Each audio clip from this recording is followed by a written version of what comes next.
as I was saying, Joy Taylor, every dog has its day. And since I'm a big dog, I've got 2 days. Okay. So now. You just called yourself a dog? Yeah, I'm a dog. Yeah, I'm a big dog, a big one. Kevin Durant is 6'11", who can pull up from 40. Okay. This brother is on that level. I'm talking about offensively. Do you think you're better than Jarrell Revis is right now? I'm better than you. Welcome back to another episode of the Lowdown Podcast, ladies and gentlemen. I'm your host, Mark Brown, as always, and we have a jam-packed show today. I have another special guest on the show. I know it's been a while. I went on a little hiatus from getting guests on the show because I did tell you guys I moved and yada, yada, and I finally got my equipment back together, and I finally got another guest on the show. He's actually, you guys are familiar with this man. He's been on twice already since I started this podcast. He's an NBA analyst. His name is Zachary Tennen. I had him on just now, see, Zach, this is the thing. I feel bad because I had you on the show when Kobe Bryant passed away, and here we are again during some bad news because the NBA and then there's the coronavirus. So I kind of feel bad. Like I feel bad for putting you on during negative circumstances. Oh well, I'm here to discuss. I'm here to discuss whatever with you through the good and bad. Hey man, that's that right there. That's a real guest right there, ladies and gentlemen. That's a real guest. I've kept in contact with Zach for nearly a year now, and we've both prospered since then. I mean, he's getting a lot of traction on his website, during his articles, getting more followers on his Twitter. It's definitely working out for him. And here I am with the podcast, getting more listeners, man. We are working together. That's how it is with media, ladies and gentlemen, especially for young guys that are like under 30 years old. So that definitely helps. But Zach, I forgot to tell you this. Welcome back to the show. I forgot to tell you that. Oh, no, thank you. Oh, no problem at all. So, jumping to the point. So, we'll start off with some bad news, and then we'll go on to the good news. Because, it's better to get the bad news out of the way. So, right now, there's been a lot of commotion going on Twitter, well, really just all media, saying that now, Adrian Wojnarowski, everybody knows him as Woj, this man has been tweeting out. I mean, he's known for tweeting out some bombs here and there, but now we're looking at some possibilities of no fans being in the crowd for the rest of the season. I mean, they're discussing it right now, and the NBA right now is considering no fans at games, or they might take a hiatus. There's no fans allowed at the Nets-Warriors game because the coronavirus is wreaking havoc in the Bay Area. So that's one of the heaviest hit cities in the country. So I see why they went on and addressed that. But how are you feeling about that so far? Yeah, has Woj been tweeting a lot about this? I know everyone looks forward to, especially at the trade deadline, his tweets. Has he been covering this a lot? Yeah, he's been covering this too. He's been tweeting out just recently. I noticed the past couple hours, or maybe the past 3 hours, Woj has been tweeting out some stuff about the NBA, and then there's also news about March Madness too. But just seeing him tweet about something like this, and if this continues to proceed, we've never seen anything like this before. We've never seen things just shut down. You go from big, huge tours like the Houston Rodeo shut down, where they canceled. And they canceled South by Southwest in Austin to begin with. And now they're canceling games, and flights became cheap. The stock market just plunged, similar to almost nearly as bad as it was back during the recession over 10 years ago. So just seeing all this happen all at once, man, just tells you that this is definitely not anything to play with. It's definitely upsetting for fans because they want to, enjoy, pay tickets to go to games, and now seeing that there could be a potential just hiatus from fans showing up for a long time, probably for the rest of the season. And it hasn't been confirmed yet, but it looks like it's heading that direction. Yeah, and this is like a risk-reward situation because, like you said, the NBA is a business, and the main objective is to sell tickets and get fans to come to your games and have TV ratings up. But now it's kind of like you got to weigh the risk and the reward. And it looks like teams are starting to do the smart thing, well, by speculating, first of all. And then also, I know I said health is the most important, obviously, but also how is it going to affect home court advantage if this carries on into the playoffs? That'll be really an unusual story, but it'll be interesting to look at. Exactly. And then, just a couple of days ago, there was a story about the NBA's plan to shut down media's locker room access to players in the wake of the coronavirus. And now, just 2 days later, with as of now, there's been they surpassed 1,000 cases. I mean, there's over 330 million people that live in America, so it's not really anything to be too concerned about. But it just looks like it's escalating faster than we think, and it's causing, it's wreaking havoc in the sports community because, this is just new. This is news, right? This is news. So news is always talking about something that's negative going on because that's just how it is. That's how news sells. But for sports, it's supposed to be upbeat. It's supposed to be about, teamwork, about camaraderie. It's supposed to be about, sweat, pain, tears. And to see this part of the news just invade the sports media world is just absurd to me. Yeah, and for something that's at the forefront of a lot of things and a lot of people are paying attention to, they have their jobs and they're going home and enjoying some basketball. It's important for a league like this to set a good example and, do what's in the best interest of everyone living in the United States. Exactly. So, just hopefully this subsides sooner than we think. It looks like it's escalating in America, but in other parts of the world it's starting to slow down. But we'll see. It's just a wait-and-see situation, and we don't have that much, information about what it is. And plus, we're not news guys, so we don't – I have a local TV news job, but, I cover local news, not world news. So, we do run stuff, but it's not the same.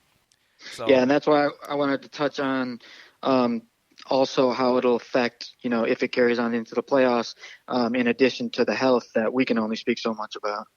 Yes, and that's my biggest concern is if this proceeds to carry on into the playoffs because we still got a little bit over a month left until the playoffs, arrive.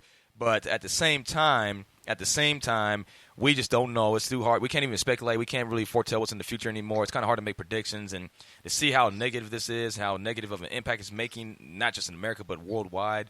This is definitely nothing to sleep on. Hopefully, the World Health Organization comes up with some sort of a solution because think about it, the entire world is fighting the same enemy. So I've never seen anything like that happen before. So maybe this could probably generate world peace. That might sound ridiculous, but it looks like we have to work. We're forced to work together to fight this disease that's attacking everybody. So it's like. Yeah, but okay, that's a little bit enough of that. We don't have that much. See, here's the thing, ladies and gentlemen, we don't have that much information right now. We're just speaking what we see. Right? It's currently I'm in the Central Time Zone in America, so it's 6:52 where I'm at. So it's 7:52 where it's in Zach's location, and so he's in the Eastern Time Zone. So we, as of now, as we speak, we don't have that much information on what's going on in the corona. We're just reading we're just stating what we saw. And again, this is a sports podcast. This has ties with the NBA, so we just went on and tackled that. So moving on to the main topic, which is obviously the NBA's current standings besides those negative headlines, we've seen that 3 teams now in the Eastern Conference have clinched a playoff berth, while in the West it's just the LA Lakers as of now. So it's still kind of a arm wrestling battle for the West, whereas in the East it looks like teams are starting to separate themselves. Yeah, you got to love what Milwaukee's done all year, but you also have to look at last year and really see if they can maintain that going into the playoffs because, as we know, the regular season and playoffs are 2 very different battles. So I think teams really have to keep that in mind, especially Milwaukee. Exactly, because Milwaukee, that's another thing. It's kind of – see, I noticed Milwaukee's been playing very effective. They have the best record in the NBA, but again, they had one of the best records last season, and then they fell short in the Eastern Conference Finals. So just to see Milwaukee – just duke it out. It's just we'll just have to. It's like a wait and see moment. I think they're going to still maintain the best record in especially in the East, definitely the NBA for the rest of the season because it just looks like these guys have. It seems like they have some sort of tempo going. They're playing at the same level of intensity. It's like they play to the level of their opponents here and there.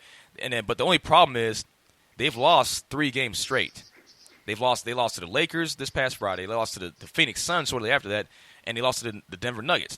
So tonight will be a crucial game for them because they're actually getting ready to play in about 10 minutes or so. As we speak, they're about to play the Celtics. So that's going to be a crucial game for them because they need to end that losing streak since they lost 3 straight. But at the same time, they're 6-4 in the past 10 games. So it's still pretty satisfactory. Yeah, and on the other hand, I wanted to speak a little about the Raptors also because I know I was saying for Milwaukee how important the playoffs are and the Raptors coming off a championship. I wanted to really compliment them on the type of regular season they're having without Kawhi Leonard. You can just see they still have that championship DNA. So what they're doing, regardless of it just being the regular season, even if they lose in the first or second round, this is pretty good stuff that Toronto's playing some great basketball right now. Yeah, you're right. They really are. That's another thing. They really turned heads this season. 'Cause I didn't expect them to be in the top 5. That's for sure. I did not expect them being in the top 5 for the East. And knowing that they have a better record than everybody in the Western Conference except for the LA Lakers really tells you something how, dominant the Toronto Raptors can be. I feel like they could be a potential sleeper in the East, along with the Celtics. Besides the Bucks, obviously, so I can see those guys be, especially the Raptors. Like that's another thing. I assumed after Kawhi Leonard got traded or left and went straight to the Clippers, I didn't think that Toronto would be able to recover from that. But it looks like, sure enough, like as of now, as we speak, deep into the regular season, they've stepped it up. Yeah, so there's a lot of question marks surrounding a lot of different teams, and I think Toronto. I would say right now it's fair to say that Milwaukee's tier 1 of the East, and then we'll see as we get further into the season and the playoffs. But tier 2, probably I would say it's fair to say that Toronto, along with Boston, and I know Philly's been struggling, and Ben Simmons is hurt right now, and Embiid just came back from an injury. But I mean, when they get all their guys healthy, if they do, their talent is just too much to ignore. I would put them in that second tier. And even Indiana, if Oladipo can keep up good health, and Brogdon just got hurt. But I think those 4 teams, Indiana, you could arguably put in the second tier, maybe the third tier.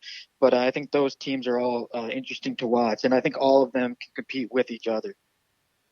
Yeah, that's another thing. I was predicting that the other day about how these teams, like, this is obviously professional basketball, so I can see teams playing at the same level of intensity despite whether you're good or not. I mean, some great examples, I brought it up on Monday, was that the Rockets were struggling, right? The Rockets lost, 4 straight, and they struggled against teams like the Charlotte Hornets.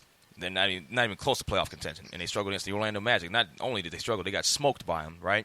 And then they lose to it doesn't make any sense. And then they lost to the Knicks shortly before that. So it's like that's proof right there. I mean, this happens not just I'm not just trying to take shots at the Rockets, but this is for any team. Anybody can lose to anybody on any given day, especially in the NBA. There's so many games, and some teams don't get as much breaks in between.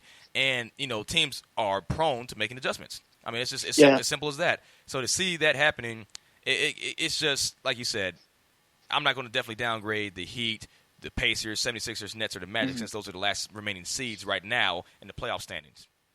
Yeah, and I forgot to mention the Heat, actually. There's so much competition within this top 6 of the East. Miami's got so many weapons now.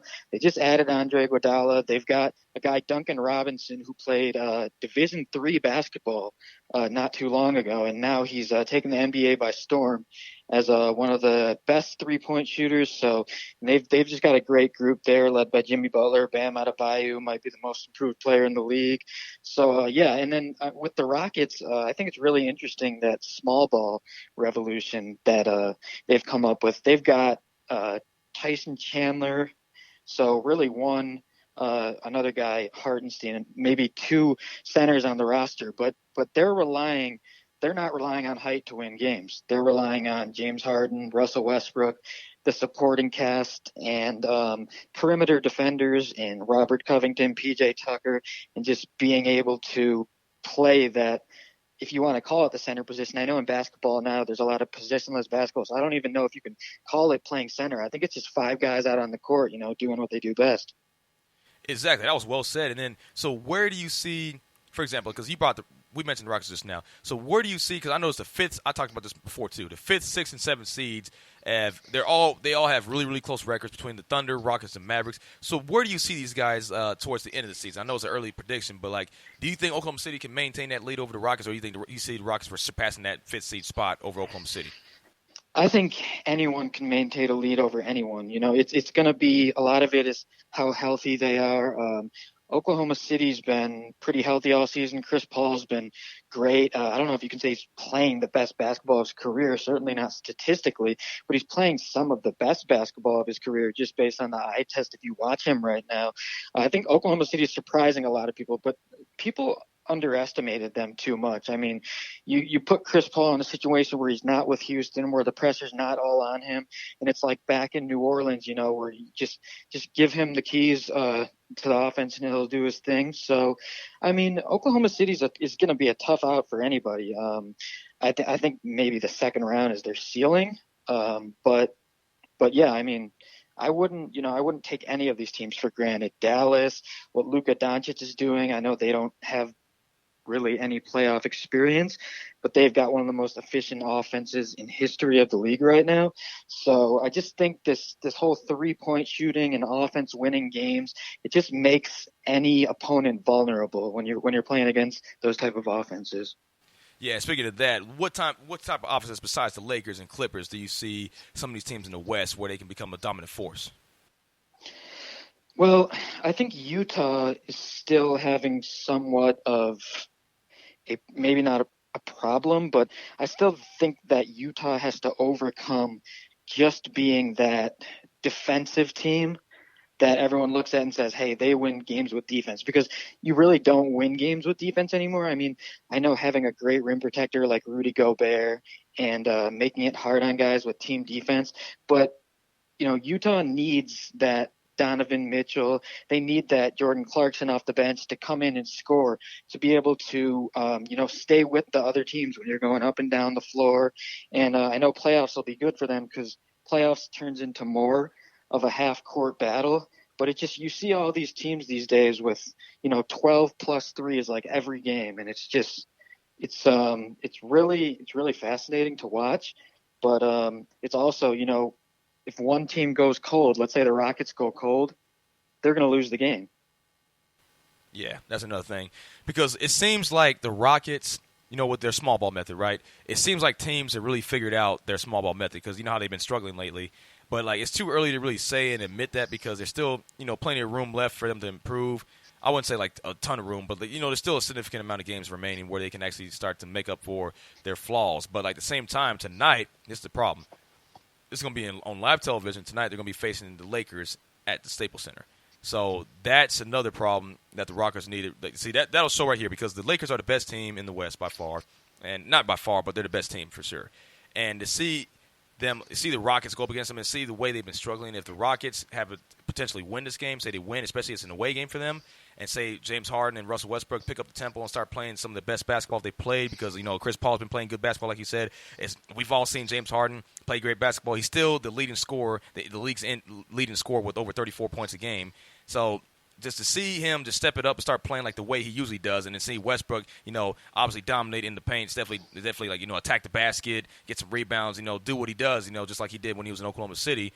To see these guys step it up, it'll definitely just heighten the intensity for the rest of the team and see them all play together. It just seems like there was a lack of communication. It seemed like there was just not enough motivation involved whenever they were losing those games in the recent past. So to see them actually step up and play some really great basketball, they have they have the capability and the talent to beat somebody like the Lakers.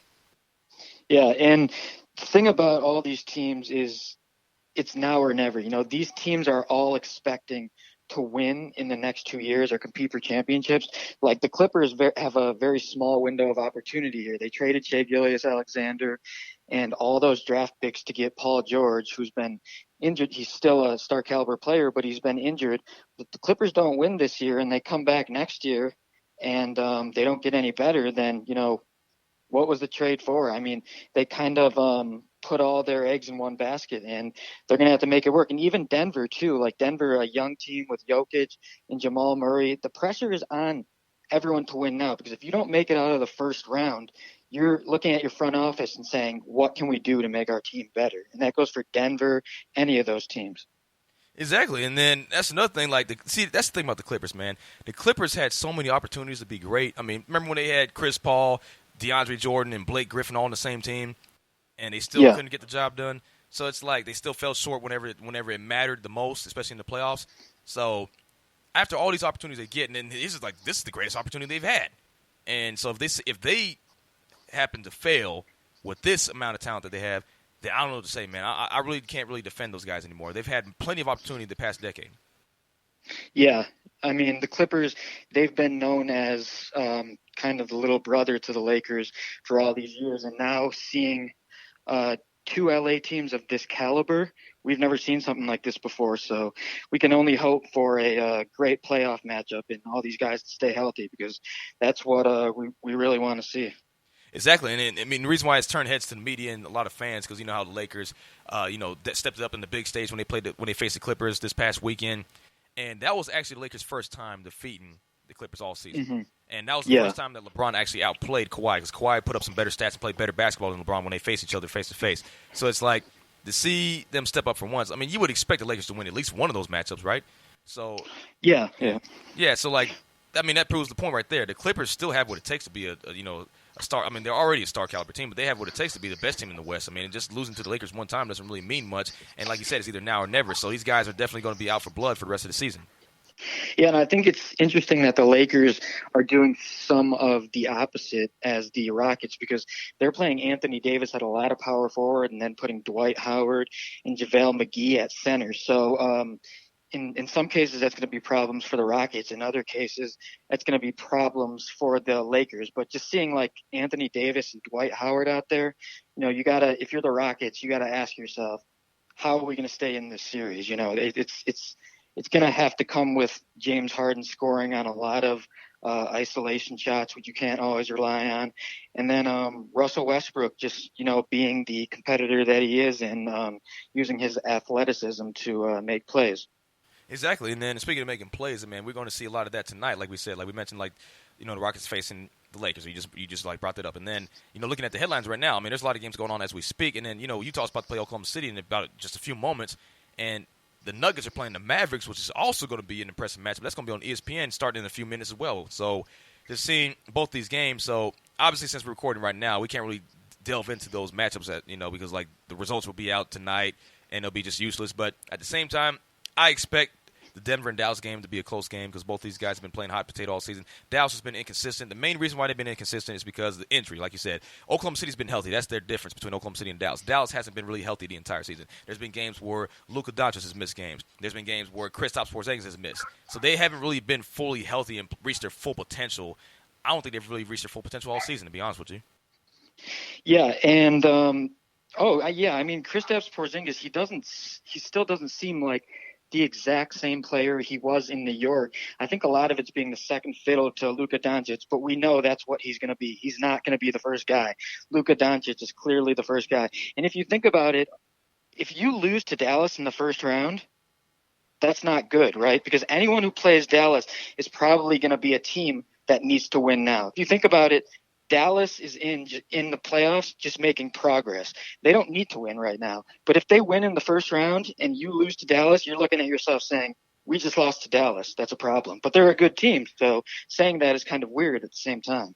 Yeah, because, I mean, that's another thing. Like, it's been a long time since Dallas has been a dominant force, and then right now they're sure showing. I mean, they're definitely going to make a play. They're definitely going to be in the playoffs. I wouldn't say I'm not going to really make any predictions about them making it past the first round. It depends on who they play. But as of now, it looks like the Mavericks are going to be a problem. They're going to be a threat. The Thunder's going to be a threat. The Rockets are going to be a threat. These are the bottom seed teams. So I think the playoffs this year are going to be extremely interesting. Just knowing that these teams that are on the bottom half of these the standings when it comes to playoff a playoff standpoint, you can just definitely see. I could see these series being close. I can't really see anybody getting swept unless you're like a team that's like mediocre that just somehow slid into the playoffs. Mm-hmm. Yeah, and the Eastern Conference, we're not talking about it now because Kevin Durant and now Kyrie Irving both out for the season. But I just read an article about the Nets. Let's not forget about them with Karis LeVert dropping 51 points the other night. I mean, you got to think about that. When Durant and Irving eventually come back, he and Dinwiddie are going to be the third and fourth guys if they keep that core together. So next year they make their way, assuming they can make their way to the top of the East with Philly and Boston and Miami and Milwaukee and Toronto if they're there to stay. So it'd be nice to see Brooklyn get that 7th or 8th seed. It looks like they're gonna, but just know that they're going to be a totally different group next year. Oh, for sure. That's another thing. You brought up a great point because the Nets, we definitely can't forget about them, man. Like, just knowing that their two top players are not healthy and they're out for the rest of the season, I can see them being very dominant in the East next season. I feel like they're going to be a huge threat for the Milwaukee Bucks. Say if the Milwaukee Bucks are still dominant, I feel like the Brooklyn Nets might be the biggest threat or probably better than the Bucks. Right. But do you have any you got any additional information you'd like to add about some of the biggest headlines in NBA right now, or as far as playoff standings look, or concerns?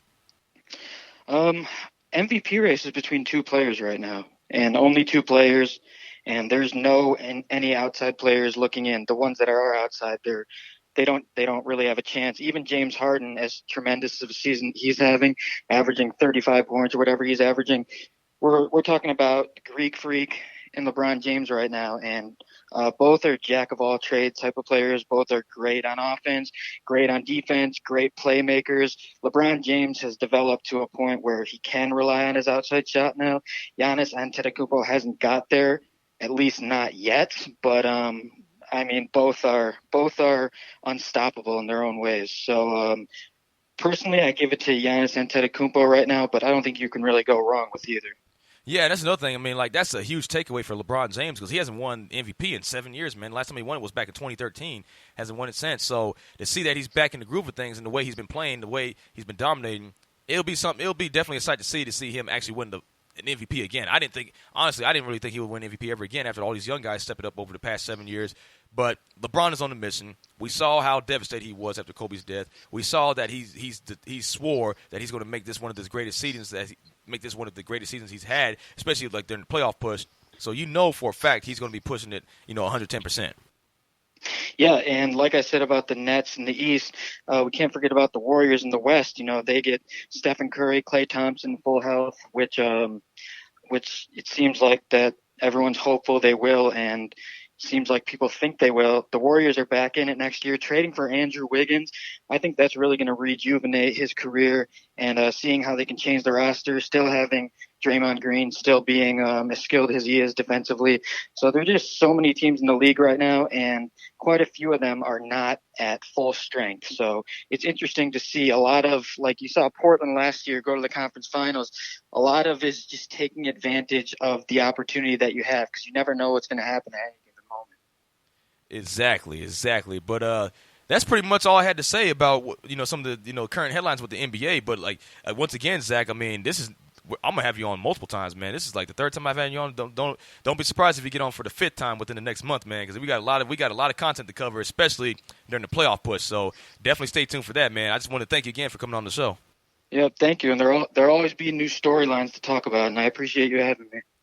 Ladies and gentlemen, once again, that was Zachary Tennen. It's always a pleasure having him on the show. That was the third time. And once again, this guy is an expert, so that's the reason why I have him on the show multiple times. He knows what he's talking about, and he's very enthusiastic. And if you guys want to check out his Twitter page, you can follow him at Zach Tennen. So it's spelled Zach, like Z-A-C-H. And then it's all one word. So Tennen is spelled T-E-N-N-E-N. Again, it's at Zach Tennen. And you can also check out his website. It's called ZachTennen.net. And that's basically his own thing. He's basically an entrepreneur. He has his own website where he's posting articles on a consistent basis. And they are some great reads, man. Definitely show love to this guy. If you're an NBA fan, check out his Twitter page and check out his website. And I'll have episode 65 up by the end of this week. Today is Wednesday when I record this, and it's going to be uploaded Wednesday night. So be ready for a Friday episode. And we're going to have some more concerns about, coronavirus and sports issues. So definitely stay tuned for that. Everybody, again, wash your hands, stay clean, take your shower. Definitely heighten your hygiene, brush your teeth, be aware of who you're around. And if you feel symptoms, man, stay away. This is something we should have been practicing for years. But now, now the ugly is hitting everybody. And just definitely stay healthy, man. We don't need to get more people sick. And just stay as healthy as possible, man. I'm trying to keep this as positive. Man, I just hate to see that people are getting sick. But that's part of life. But do whatever you can to stay healthy. I'm going to say that one more time. And again, you guys have a great evening. For those that are on spring break, enjoy it while it lasts. And peace.